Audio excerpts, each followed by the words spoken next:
కుటుంబానికి ఒక పారిశ్రామికవేత్త కావాలి. అది మా ఆడబిడ్డలతో స్టార్ట్ కావాలి. పోయిన సంవత్సరం 1,00,000 మంది ఎంఎస్ఎంఈలు పెట్టారు. ఈ సంవత్సరం 5 లక్షల మంది ఎంఎస్ఎంఈలుగా తయారు చేసే బాధ్యత ఈ ప్రభుత్వం తీసుకుంటుంది. దీనికోసం ఇప్పటికే మీరు ఒక్కసారి ఆలోచిస్తే దేశంలోనే నెంబర్ 1గా ఉన్నాం. పోయిన సంవత్సరం మీరు చూస్తే 1,50,000 మంది టార్గెట్ పెట్టుకుని 99% ఇచ్చాం. దేశంలో ఎక్కువగా డబ్బులు తీసుకున్న రాష్ట్రం ఆంధ్రప్రదేశ్ రాష్ట్రం.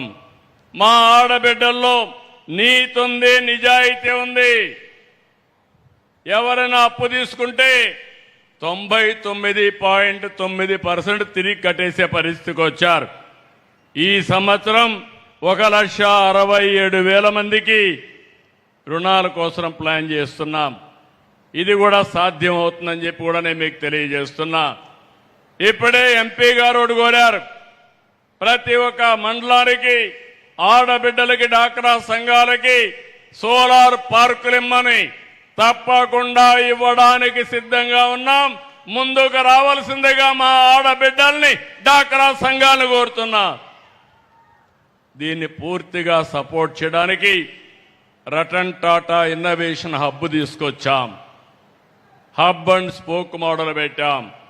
అమరావతిలో మెయిన్ కేంద్రం పెట్టి అక్కడి నుంచి 5 జోన్స్లో 5 ఆఫీసులు పెట్టి దీన్ని లాజికల్గా తీసుకుపోవడానికి నా జీవితాశయం ప్రతి ఒక్క కుటుంబంలో ఒక్క పారిశ్రామికవేత్తను తీసుకురావాలని.